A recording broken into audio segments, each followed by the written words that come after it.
이 의대 정원 2,000명 확대를 고수했던 정부가 처음으로 대학별 자율 조정을 허용하면서 한 발 물러났지만 의료계는 여전히 부정적인 반응을 보이고 있습니다. 이 대입 모집 정원을 확정해야 하는 시기도 불과 일주일 앞으로 다가왔기 때문에 이 의대 증원을 둘러싼 갈등은 이번 주가 중대 고비를 맞을 것으로 보이는데요. 먼저 영상부터 보고 오겠습니다.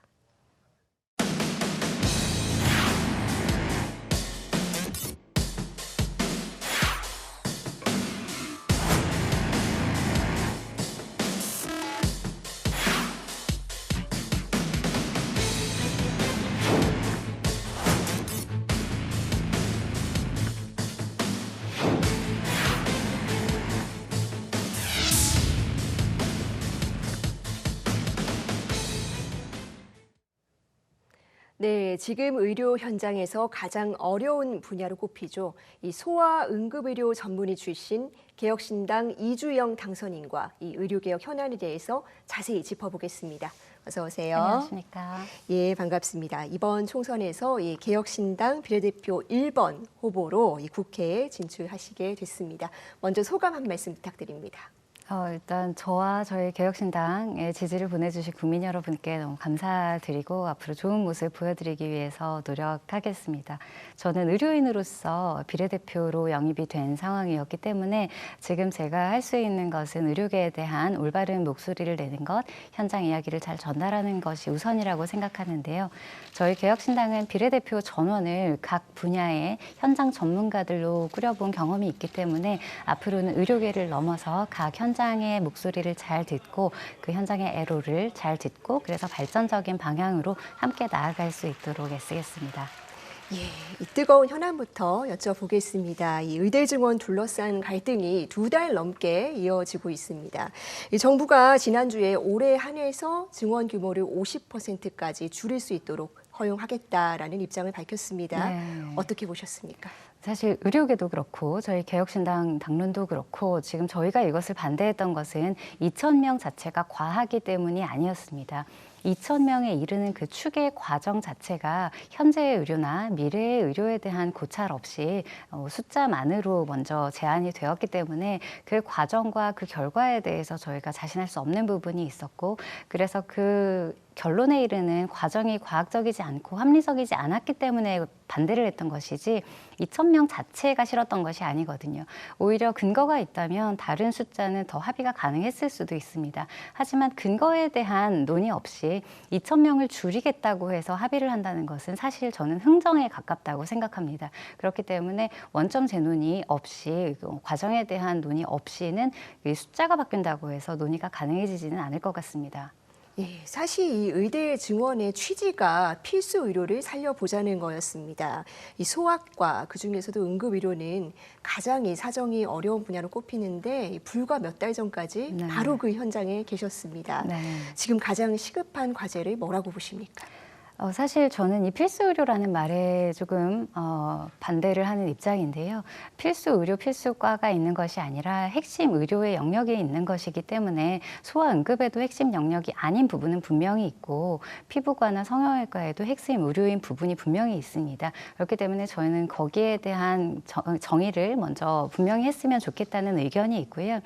제가 그 핵심 의료의 정점에 있었던 것은 사실입니다. 그런데 10년을 저희가 잘 유지해왔던 이미 익숙해진 팀이 와해가 되었을 때 가장 컸던 것은 법적인 위험이었습니다.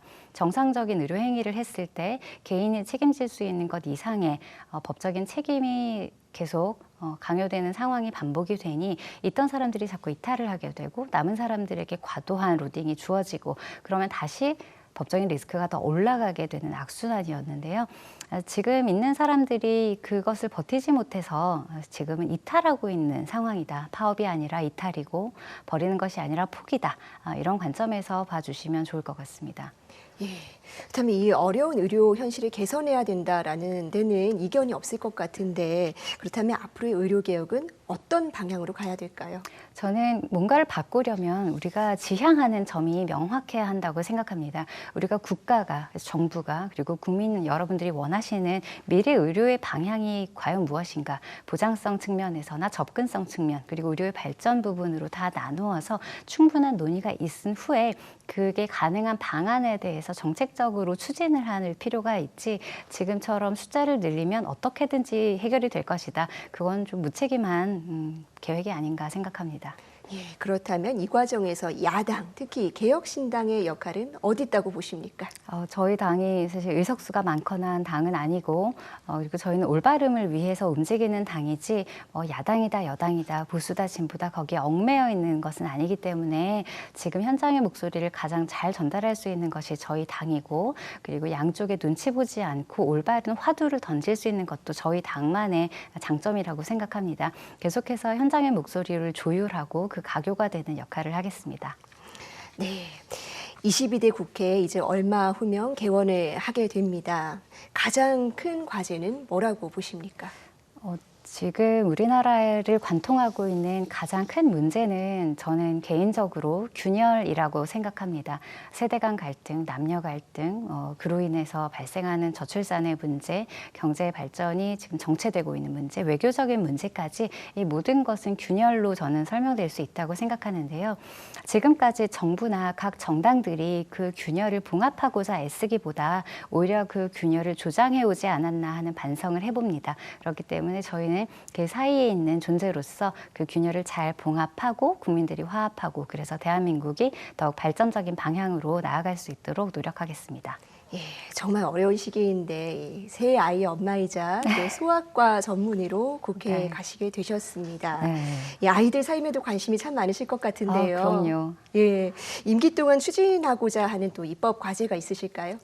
지금은 사실 너무 많은 것들이 많이 간 상황이기는 합니다. 그리고 제가 육아를 하고는 있지만 제가 육아나 교육에 있어서 전문가는 아니기 때문에 일단은 시급한 의정 갈등에 대한 목소리를 내겠지만, 앞으로는 교육이라던가 이제 취업이라던가 육아라던가 이런 저출산 전반에 대한 논의를 같이 해볼 수 있으면 좋겠습니다. 네. 필수 의료 분야 핵심 의료라고 하셨는데 예, 의료계 문제를 확실하게 개선하고 또 우리 무엇보다 어린이 환자들의 삶이 개선될 수 있도록, 또 교육과 또 의료와 복지와 이런 분야가 나아질 수 있도록 큰 역할 해주시길 바라겠습니다. 오늘 말씀 잘 들었습니다. 감사합니다.